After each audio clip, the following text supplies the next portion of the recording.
You are special. The Wemmicks were small wooden people. All of the wooden people were carved by a woodworker named Eli. His workshop sat on a hill overlooking their village. Each Wemmick was different. Some had big noses, others had large eyes, some were tall and others were short. Some wore hats and others wore shorts. Some wore coats, but all were made by the same carver and all lived in the village. And all day, every day, the Wemmicks did the same thing. They gave each other stickers. Each Wemmick had a box of golden star stickers and a box of grey dot stickers. Up and down the street, all over the city, people spent their days sticking stars or dots on one another. The pretty ones, those with smooth wood and fine paints, always got stars. But if the wood was rough or the paint chipped, the Wemmicks gave dots. The talented ones got stars too. Some could lift big sticks high above their heads or jump over tall boxes. Still others knew big words or could sing pretty songs. Everyone gave them stars. Some Wemmicks had stars all over them. Every time they got a star, it made them feel so good. It made them want to do something else to get another star. Others, though, could do little. They got dots. Punchinello was one of these. He tried to jump high like the others, but he always fell. And when he fell, the others would gather round him and give him dots. Sometimes when he fell, his wood got scratched, so the people would give him more dots. Then when he tried to explain why he had fallen, he would say something silly, and the Wemmicks would give him more dots. After a while he had so many dots that he didn't want to go outside. He was afraid he would do something silly, such as forget his hat or step in the water, and then people would give him another dot. In fact, he had so many grey dots that some people came up and gave him dots for no reason at all. He deserves lots of dots, the wooden people would agree with one another. He's not a good wooden person. After a while, Punchinello believed them. I'm not a very good Wemmick, he would say. The few times he went outside, he hung around other Wemmicks who also had lots of dots.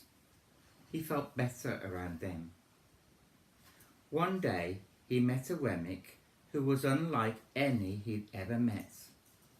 She had no dots or stars. She was just wooden. Her name was Lucia. It wasn't that people didn't try to give her any stickers. It was just that the stickers didn't stick. Some of the Wemmicks admired Lucia for having no dots, so they would run up and give her a star. But it would fall off.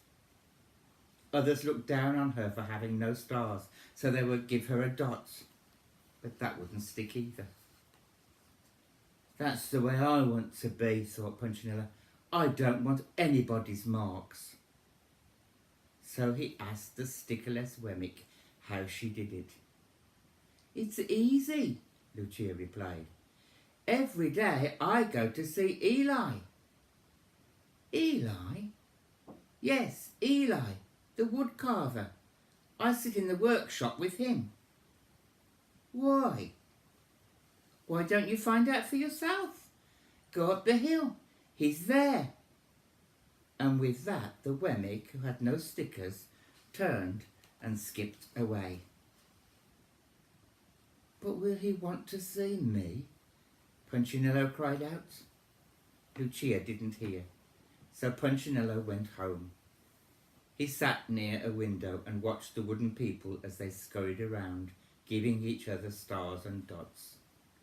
"It's not right," he muttered to himself, and decided to go and see Eli. He walked up the narrow path to the top of the hill and stepped into the big shop. His wooden eyes widened at the size of everything. The stool was as tall as he was. He had to stretch on his tiptoes to see the top of the workbench. A hammer was as long as his arm. Punchinello swallowed hard.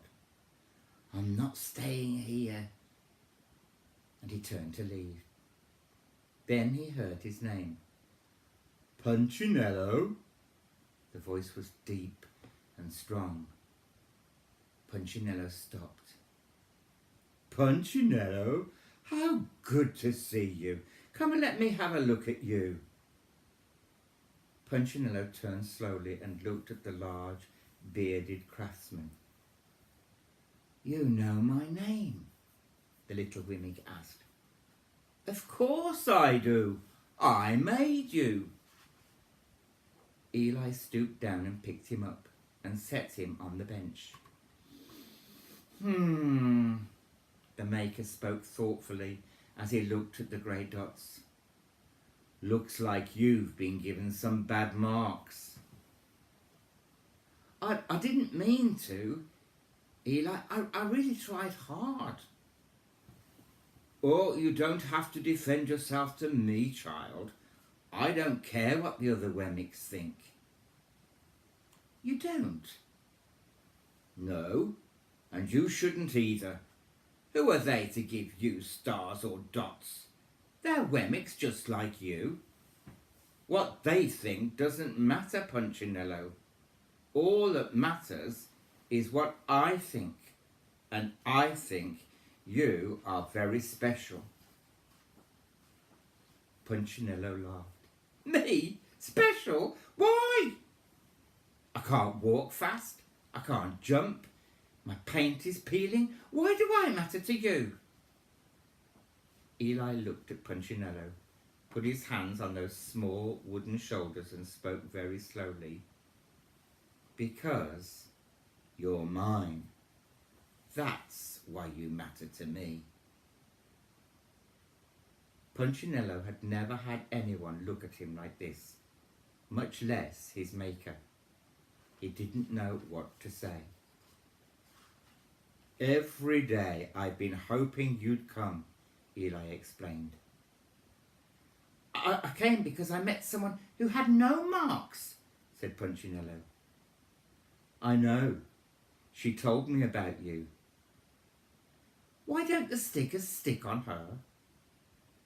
The maker spoke softly. "Because she has decided that what I think is more important than what they think.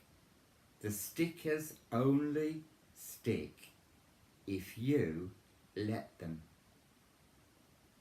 "What?" "The stickers only stick if they matter to you. The more you trust my love, the less you care about their stickers." I'm not sure I understand." Eli smiled. "You will, but it will take time. You've got a lot of marks.